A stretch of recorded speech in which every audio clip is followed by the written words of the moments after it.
আমরা যখন সারাদিন যখন রোজা রাখবো, রোজা রাখার পরে আমরা ইফতারি নিয়ে বসা থাকি, কিন্তু আপনাদের কাছে আমার দিলের আকর্ষণ হচ্ছে ইফতারিতে কখনো 4টি খাবার খাবেন না। মনে রাখতে হবে, যেহেতু আমরা আমাদের রাসূল যেই কাজগুলো আমাদের জন্য করেছেন সেইগুলো আমাদের অবশ্যই পালন করতে হবে, এগুলো আমাদের বাস্তবায়ন করতে হবে, আমাদের জীবনে সেই কাজগুলোকে ফিট করতে হবে। এই জন্য আপনাদেরকে আমি দৃষ্টি আকর্ষণ করে বলবো, সারাদিন ক্লান্ত হওয়ার পরে, শ্রান্ত হওয়ার পরে আপনি কখনো ইফতারিতে 4টি খাবার খাবেন না। মনে থাকবে তো ইনশাআল্লাহ? 4টি খাবার খাবেন না, আমার রাসূল খান নাই, এটা যে একবারে নিষেধ তা আমি বলি নাই। মনে রাখতে হবে, 1 নাম্বার হচ্ছে ইফতারিতে কখনো কাঁচা পেঁয়াজ আপনি খাবেন না, রান্না করে খাইতে পারেন। কারণটা কি? কেন? কারণ কাঁচা পেঁয়াজ যখন আপনি খাবেন, খাওয়ার পরে যখন আপনার নামাজও দাঁড়াবেন, তখন আপনার মুখ দিয়ে দুর্গন্ধ বের হবে, আর মুখের মাঝে দুর্গন্ধ থাকলে ফেরেশতা আপনার কাছে আসবে না। যদি আপনি কাঁচা পেঁয়াজ খাওয়ার সাথে সাথে যদি আপনি এগুলাকে চকলেট জাতীয় কোনো খাবার খেয়ে যদি মুখের দুর্গন্ধ সরাইতে পারেন, তাহলে আপনি খাইতে পারেন। যেহেতু ইফতারির পরে আমাদের মাগরিবের নামাজ পড়তে হয়, সময়টা খুবই কম, এই জন্য ইফতারিতে কখনো কাঁচা পেঁয়াজ আপনি খাবেন না। কেন খাবেন না? কোন কারণে আপনি খাবেন না? আমার আপনার নবী বিশ্ব নবী মুহাম্মদুর রাসূলুল্লাহ সাল্লাল্লাহু আলাইহি ওয়াসাল্লামকে একজন সাহাবী দাওয়াত দিলেন। দাওয়াত দেওয়ার পর ওই সাহাবীর বাড়িতে নেওয়ার পরে শশা কাটলেন, বিভিন্ন ধরনের সালাত আল্লাহর হাবিবের সামনে দিলেন, এমনকি কাঁচা পেঁয়াজও দিলেন। নবীজি বললেন, না না, কাঁচা পেঁয়াজগুলা তোমরা সরাই ফেলো। সাহাবী প্রশ্ন করলেন, ইয়া রাসূলুল্লাহ কেন?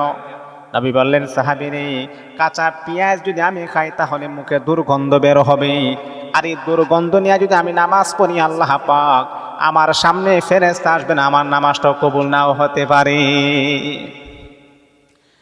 ও দুনিয়ার মুসলমানেরা, যেহেতু আমাদের নবী হলো আমাদের জন্য মডেল, আমাদের নবী হলো আমাদের জন্য আদর্শ, নবীকে অনুসরণ করতে হবে, নবীর জীবন অনুযায়ী আমাদের জীবনটাকে পরিচালনা করতে হবে। ও দুনিয়ার মুসলমানেরা শোনো, আল্লাহর হাবিব বিশ্ব নবী মদিনার কামলিওয়ালা নবীকে যদি আপনি জীবনের চাইতে বেশি ভালোবাসেন, তাহলে নবীর আদর্শগুলোকে আমাকে আপনাকে অনুসরণ করতে হবে। আমার নবী জীবনে কোনোদিন মিথ্যা কথা বলেন নাই, আপনিও মিথ্যা বলবেন না। আমার নবী জীবনে কোনোদিন হারাম খাই নাই, আপনিও কখনো হারাম খাবেন না। আমার নবী জীবনে কোনোদিন সুদ খাই নাই, আপনিও সুদ খাবেন না। তাহলে আপনার নবীকে ভালোবাসা হবে।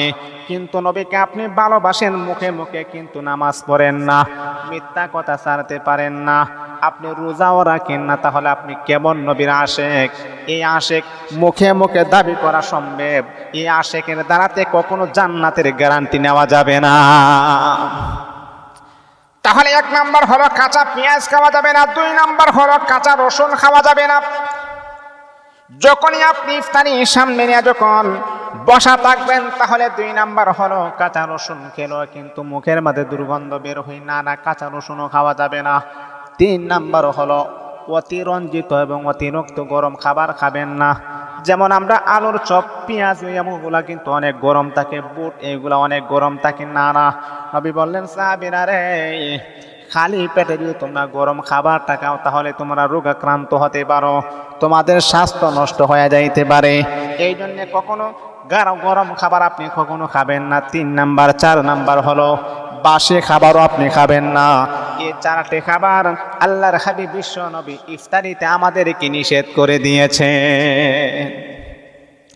যদি এটা মানেন তাহলে এটাই আপনার জন্য কল্যাণকর হবে, যদি না মানেন তাহলে এটা আপনার জন্য কল্যাণকর হবে না, আপনার জন্য ভয়াবহ বিপদ বয়ে আনবে।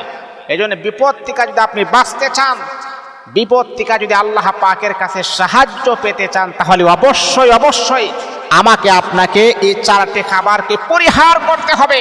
এই পরিহার করতে পারলেই আমাদের জীবনটা বড় সুন্দর হবে। অন্য